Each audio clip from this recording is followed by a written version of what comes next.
கேரளாவில் அரசு பேருந்து தீப்பிடித்ததால் பெரும் பரபரப்பு ஏற்பட்டிருக்கிறது. கூடுதல் விவரங்களை எமது செய்தியாளர் சிவசபாபதி வழங்க கேட்கலாம்.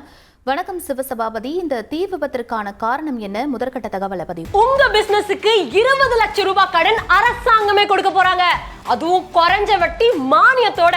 எப்படின்னு தெரிஞ்சுக்க ஃப்ரீடம் ஆப்பை டவுன்லோட் பண்ணுங்க.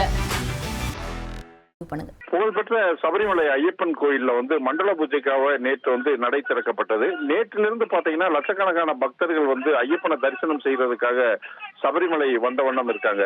வரும் பக்தர்களுடைய வாகனங்கள் பாத்தீங்கன்னா நிலக்கல்ல நிறுத்தி வைக்கப்பட்டு நிலக்கல்ல இருந்து அரசு பேருந்து மூலியமா தான் அவங்க பம்பை அடைஞ்சு பம்பையில இருந்து சபரிமலைக்கு போவாங்க. அதே போல பாத்தீங்கன்னா நிலக்கல்ல இருந்து புறப்பட்ட அரசு பேருந்துல ஐயப்ப பக்தர்கள் ஏறி பம்பையில இறங்கின பின்னாடியே அந்த அரசு பேருந்து திரும்பவும் நிலக்கலுக்கு போறப்போ அதுல கிட்டத்தட்ட ஒரு 15 ஐயப்ப பக்தர்கள் வரை ஏறி நிலக்கல்ல இறங்கிக்கலாம்ங்கிற சூழ்நிலையில பம்பையை கடந்து நிலக்கல் போற வழியில சிறு தூரத்துல பாத்தீங்கன்னா அரசு பஸ்ல ஏற்பட்ட அதாவது அந்த மின் வயர்ல ஏற்பட்ட கோளாறு காரணமாக அரசு பஸ் தீப்பிடிச்சு எரிய ஆரம்பிச்சிருச்சு. உடனே பக்தர்கள் கீழே இறங்கிட்டாங்க. அந்த டிரைவர் கண்டக்டர் எல்லாருமே கீழே இறங்கிட்டாங்க.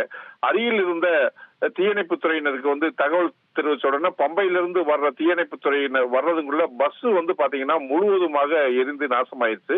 அதை எரிஞ்சுக்கிட்டு இருக்கும்போது தீயணைப்பு துறையினர் பஸ் எல்லா தீயெல்லாம் அணைச்ச பிறகு அங்க போலீசார் மற்றும் தீயணைப்பு துறையினர் முதற்கட்ட சோதனையில மின் வயறு கோளாறு காரணமாக பஸ் தீப்பிடிச்சு எரிஞ்சதா முதற்கட்ட தகவல் தெரிவிச்சிருக்காங்க. மேலும் இது பற்றி போலீசார் விசாரணை செஞ்சுட்டு இருக்காங்க. அதிக அளவுல பக்தர்கள் வரக்கூடிய இந்த டயத்துல பாத்தீங்கன்னா இந்த பஸ் எரிஞ்சது பாத்தீங்கன்னா எல்லோருக்கும் ஒரு அதிர்ச்சியை ஏற்படுத்தியிருக்குன்னே சொல்லலாம்.